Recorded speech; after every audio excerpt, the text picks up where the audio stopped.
IELTS reading passage পড়ে বুঝি না, কিভাবে আনসার করব কিছুই বুঝি না, সেন্টেন্সের অর্থ কী, কোথায় আনসারটা পাবো কোনো আইডিয়াই করতে পারছি না। স্বভাবতই দেখা যাচ্ছে আইএলস রিডিং মডিউলের টেস্ট দেওয়ার পর আমার 8টা 10টা বা 12-13টার বেশি হচ্ছে না, আমার ডিজায়ার্ড স্কোর পর্যন্ত যেতে পারছি না, খুবই দুশ্চিন্তায় আছি।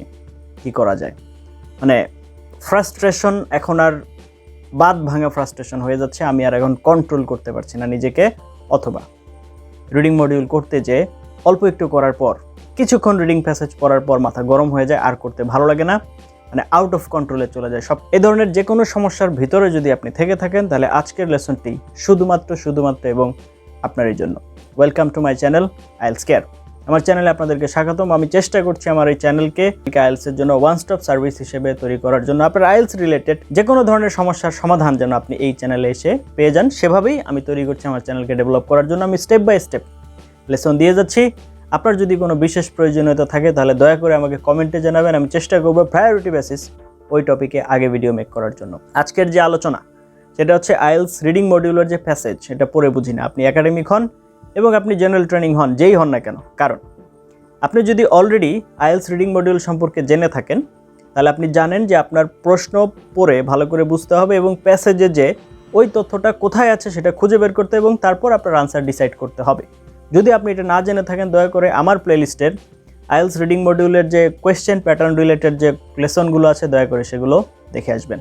আজকে ভিডিওতে আমি চেষ্টা করব সেগুলোই আপনাদেরকে সলিউশন করে দেওয়ার জন্য, কিভাবে আপনি আইএলস রিডিং মডিউলের যে প্যাসেজ যেগুলো আপনি পাবেন, একাডেমিকের জন্য একটু লং প্যাসেজ পাবেন, জেনারেল ট্রেনিংয়ের জন্য একটু শর্ট প্যাসেজ পাবেন, কিভাবে আপনি এখানে বুঝবেন তারই কিছু টিপস অ্যান্ড ট্রিক্স শেয়ার করার চেষ্টা করব, যেগুলো আমি লাস্ট 8 থেকে 10 বছর যাবত আমার ছাত্রদেরকে শেখাচ্ছি। আমার এই 2 হাত দিয়ে হাজার হাজার স্টুডেন্ট পরীক্ষা দিচ্ছে এবং তারা ভালো স্কোর করে দেশের বাইরে চলে গিয়েছে, অলরেডি তারা সেটেল। সেখান থেকেই কিছু টিপস অ্যান্ড ট্রিক্স যেগুলো আমি নিজের রিয়েল লাইফে স্টুডেন্টদেরকে পড়াতে যে এক্সপিরিয়েন্স করেছি এবং এগুলো ফর্মুলা ডেভেলপ করেছি সেগুলো আপনাদের সাথে শেয়ার করার চেষ্টা করব। আশা করি আপনার আইএলস রিডিং মডিউলের যে দুর্বলতা এটা অনেকটাই রিকভার হবে। এখন এখানে কথায় হচ্ছে, একটা কথা আছে এরকম, বিশ্বাসে মিলাই বস্তু তর্কে বহুদূর। আপনি যদি বিলিভ করতে পারেন, মনে প্রাণে বিশ্বাস করেন এবং ভালোভাবে ডেডিকেশন সহকারে মেনে চলেন, অবশ্যই আপনি ফলাফল পাবেন। আপনার যদি মক টেস্ট দেওয়ার প্রয়োজনীয়তা থাকে, নিজেকে যাচাই করতে চাচ্ছেন যে আমি পরীক্ষা দিলে এখন আইএলস স্পিকিংয়ে, রিডিংয়ে, রাইটিংয়ে, লিসনিংয়ে কত পেতে পারি, তাহলে you can contact with me. আমি আপনার মক টেস্ট নিয়ে আপনাকে আমি বলে দিব যে আপনি কত স্কোর পেতে পারেন এক্স্যাক্টলি এক্সাম স্ট্যান্ডার্ডে, এবং বিশেষ করে স্পিকিং এবং রাইটিংয়ের লাইন বাই লাইন অ্যাসেসমেন্ট করে দেওয়া হবে। ওকে, ঠিক আছে, তাহলে আজকে চলে আসি আমাদের আলোচনা। সেটা হচ্ছে আইএলস রিডিং মডিউলের যে প্যাসেজ।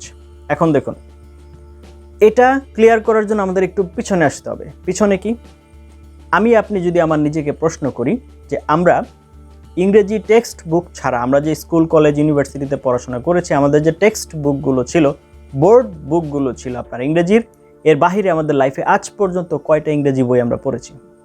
আদৌ কি আমরা নিউজ পেপার পড়ার সাথে অভ্যস্ত কিনা? আমরা ইংলিশ লিটারেচারের কোনো বই পড়েছি কিনা? আমরা সেলফ ডেভেলপমেন্ট ইংলিশ কোনো বুক পড়েছি কিনা? এই ধরনের প্রশ্ন যদি আমি আপনাকে করি বা মাস পিপলকে করি, দেখা যাবে 99%ই বলবে নো, কখনোই করা হয়নি। তাহলে কিভাবে আপনি আপনার রিডিং প্যাসেজ বুঝবেন? একটা বিষয়। দ্বিতীয় ইস্যু হচ্ছে, আমরা যে ইংরেজিটা পেয়ে থাকি এটা হচ্ছে 3rd গ্রেড ইংলিশ। আপনার নেটিভ স্পিকাররা যে ইংরেজি ব্যবহার করে সেটাকে স্ক্রিনিং করে ইন্ডিয়ানরা আপনার প্রিন্ট করে, সেটাকে স্ক্রিনিং করে আমাদের পর্যন্ত আসে, আমাদের যে টেক্সট বুকগুলো। তাহলে তো বুঝতেই পারছেন, এটার একটা হচ্ছে 1st গ্রেড আর একটা হচ্ছে 3rd গ্রেড। আমরা যে একে তো আমরা পড়ি না, একটা সমস্যা, একে আমরা পড়ি না, যার কারণে আমরা পড়ার সাথে অভ্যস্ত না। তারপরে আবার আমরা যে 3rd গ্রেড এবং সেখান থেকে 1st গ্রেডে যখন আমাদেরকে নিয়ে যাওয়া হচ্ছে তখন আমরা কিছুই বুঝতে পারছি না। এই পর্যন্ত আমাদের সমস্যা। এতক্ষণ কি করলাম, আপনাদের পিছনের ব্যাকগ্রাউন্ড বললাম কেন আমাদের সমস্যা। 2টা ইস্যু, এক আমাদের রিডিং পড়ার অভ্যাস নাই, দ্বিতীয় আমরা যেটুকু পড়ি সেটা 3rd grade English, 1st grade English না। তাহলে এটার সলিউশন কি? অনলি ওয়ান সলিউশন, তবে সেটা করার একটা প্রসিডিওর আছে, একটা প্রক্রিয়া আছে। আপনাকে প্রতিদিন রিডিং পড়তে হবে। You must read every day. মাথায় রাখবেন, nothing can be achieved overnight. Within 2 minutes only Maggi noodles can be prepared. 2 মিনিটে শুধুমাত্র ম্যাগি নুডলস প্রিপেয়ার করা যাবে, আর কোনো কিছু আপনার 2 মিনিটে হয় না। 2 মিনিটে শুধুমাত্র ম্যাগি নুডলস প্রিপেয়ার করা যাবে, আর কোনো কিছু 2 মিনিটে হয় না। ভালো কোনো কিছু অ্যাচিভ করতে হলে অবশ্যই আপনার সময় লাগবে। তো আপনাকে রিডিংয়ে একটু সময় দিতে হবে। কিভাবে? প্রথমত হচ্ছে আপনার 3rd গ্রেড ইংলিশ সাইডে রাখতে হবে, বাদ দিতে হবে। যেতে হবে কোথায়? 1st গ্রেড ইংলিশে।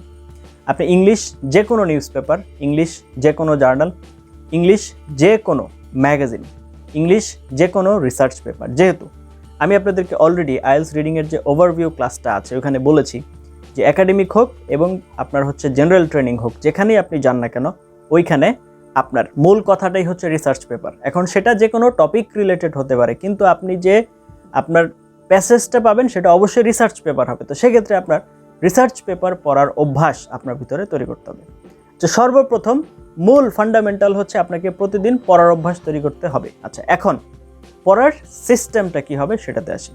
ফার্স্ট, প্রথমে ধরেন আপনি একটা প্যাসেজ নিলেন, কত? 2000 ওয়ার্ডের একটা প্যাসেজ নিলেন।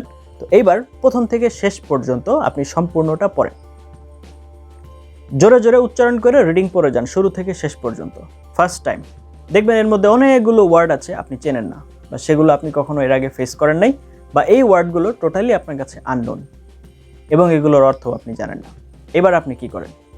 যতগুলো আননোন ওয়ার্ড আছে এই পুরো প্যাসেজের ভিতরে সেগুলোর নিচে আন্ডারলাইন করে ফেলেন। করেছেন?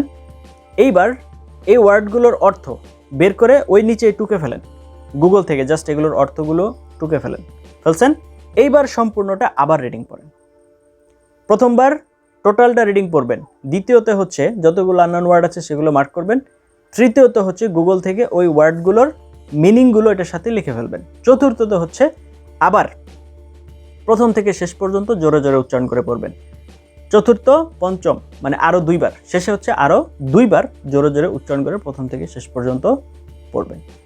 এইবার এই টোটাল প্যাসেজটাকে কি শিরোনাম দেওয়া যায়? যদি শিরোনাম দেওয়া থাকে তো থাকলো, শিরোনাম না দেওয়া থাকলে আপনি নিজে দেওয়ার চেষ্টা করবেন এই টোটাল প্যাসেজটাকে কি শিরোনাম দেওয়া যেতে পারে। মানে টোটাল প্যাসেজটাকে যদি আপনি একটা নাম দেন তাহলে সেটা কি হবে, এটা আপনার দেওয়ার চেষ্টা করতে হবে। এই প্র্যাকটিসটা আপনার প্রতিদিন কমপক্ষে 1 ঘন্টা করে করে যেতে হবে। এখন আপনি বলতে পারেন স্যার কতদিন করব?